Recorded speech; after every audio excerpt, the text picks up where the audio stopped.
মায়ের যে আরাধনায় ব্রতী হন, সেই উপলক্ষে এই প্রোগ্রামটা কিন্তু একটু পরেই হয় এবং প্রতি বছরের মতো আজকের দিনে এবছরও সেটা অনুষ্ঠিত হচ্ছে।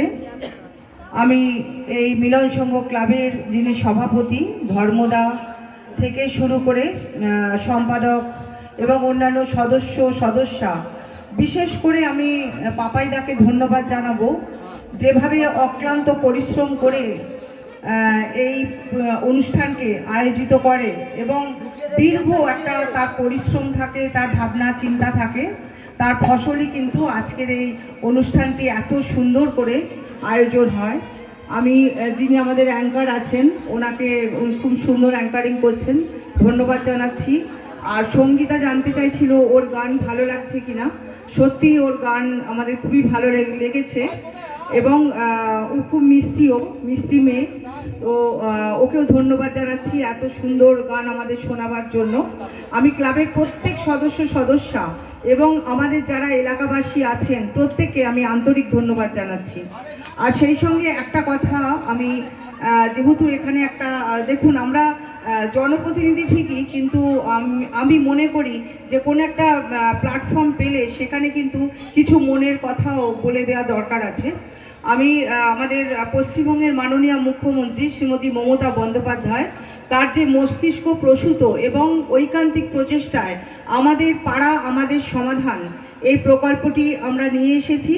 আপনারা জানেন যে প্রত্যেকে দেখতে পাবেন যে অলি গলি প্রত্যন্ত, হয়তো মানে অনেক দেখবেন বাড়ির রাস্তা যা কখনো মানুষ কল্পনাও করতে পারেনি, সেই রাস্তায় হয়তো কাদা মাটি হয়ে যেত, আপনারা হাঁটতে পারতেন না। কিছুদিনের মধ্যেই দেখবেন যে আপনাদের এই রাস্তাগুলো পাকা হয়ে গেছে এবং খুব সুন্দর একটা পরিবেশের মধ্য দিয়ে আপনারা যাতায়াত করতে পারছেন। এছাড়াও আমি এই ক্লাবের সদস্যদের আন্তরিক ধন্যবাদ জানাচ্ছি। ধর্মদা, পাপাইদা থেকে আরম্ভ করে এখানে বিশু থেকে আরম্ভ করে প্রত্যেকে আছে, আমি আলাদা করে সকলের নাম বললাম না, মার্জনা করবেন। এনারা একটা আবেদন রেখেছিলেন আমার কাছে যে যখন আমরা এই মাঠের লাইটগুলো করি, চন্দননগর পৌর নিগমের মাননীয় মহানাগরিক আমাদের এই লাইটগুলো দিয়েছিলেন, ওনাকে আমি ধন্যবাদ জানাচ্ছি এই মঞ্চ থেকে। সেই অনুষ্ঠানে ওনারা একটা আবেদন রেখেছিলেন যে এখানে একটি মাঠ রয়েছে, যে মাঠে বাচ্চারা খেলাধুলো করে এবং 15ই আগস্ট বা অন্যান্য দিনেও কিন্তু এই মাঠে খেলাধুলা, ফুটবল খেলা হয়। ওনারা বলেছিলেন যে এখানে যে হাই ড্রেনটি আছে তার ওপর যদি কিছু স্ল্যাব দিয়ে দেওয়া যায়। আপনারা শুনলে খুশি হবেন যে আমাদের সেই প্রকল্প আমাদের পাড়া আমাদের সমাধানের মধ্যে দিয়ে আমি সেই প্রকল্পটি রেখেছি, কাজটি, এবং খুব শীঘ্রই আপনারা দেখতে পাবেন যে মাঠে যাওয়ার যে রাস্তাটি ঠিকঠাক ছিল না সেই রাস্তাটি একদম নতুন হবে এবং সাথে সাথে ওই সমস্ত স্ল্যাবগুলো বসে আপনাদের খেলাধুলার যে একটা অসুবিধার সৃষ্টি হতো সেটা কিন্তু ঠিকঠাক হয়ে যাবে।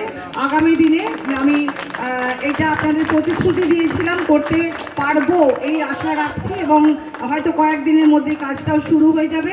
আমি আমাদের এই মঞ্চ থেকে আমাদের পশ্চিমবঙ্গের মাননীয় মুখ্যমন্ত্রী শ্রীমতী মমতা বন্দ্যোপাধ্যায়কে আমার আন্তরিক ধন্যবাদ, কৃতজ্ঞতা আমি জ্ঞাপন করছি।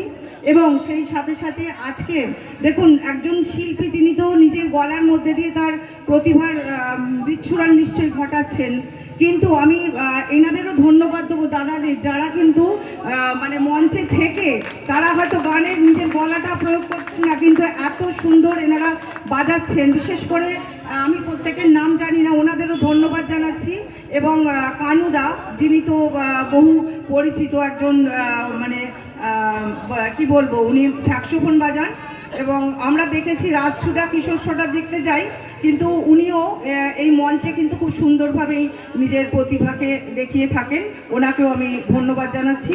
এবং এই যে অনুষ্ঠান তার সার্বিকভাবে সফলতা কামনা করে আমি আমার ছোট্ট কথা শেষ করছি। নমস্কার, প্রত্যেকে ভালো থাকুন।